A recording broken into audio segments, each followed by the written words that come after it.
Upaya meningkatkan produktivitas dan kesejahteraan petani kopi di Sumsel dilakukan Bank Sentral Perwakilan Sumatera Selatan dengan membuka klaster kopi, sehingga petani dan pembeli dapat bertemu langsung. Klaster kopi tak hanya fokus pada peningkatan produksi dan mutu, namun juga untuk penyederhanaan rantai perdagangan komoditas ini agar dapat memenuhi standar internasional. Bank Indonesia Sumsel menyebut komoditas kopi harus dilihat sebagai peluang ekonomi masyarakat Sumatera Selatan karena adanya peningkatan permintaan seiring naiknya tren minum kopi.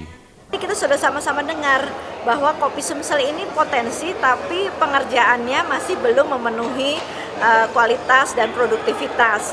Nah, ini adalah salah satu upaya kami dengan pasar. Dia mendrive, dia minta, oh kopi saya maunya yang seperti ini, dan itu kemudian kita bawa ke hulu, ke arah petani kopinya, dan Bank Indonesia melakukan pembinaan kepada petani kopi supaya bisa memenuhi kualitas sesuai dengan pasar.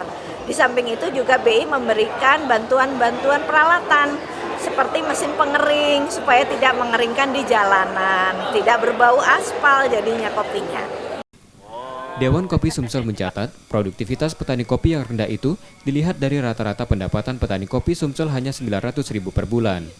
Hal itu disebabkan tanaman kopi di Sumsel sudah banyak yang tua, dari total 263.000 hektar kebun kopi yang harusnya sudah diremajakan. Pengadaan bibit unggul yang sesuai dengan tanah di Sumsel sangat dibutuhkan petani dari pemerintah. Purwantoro, Kompas TV, Palembang.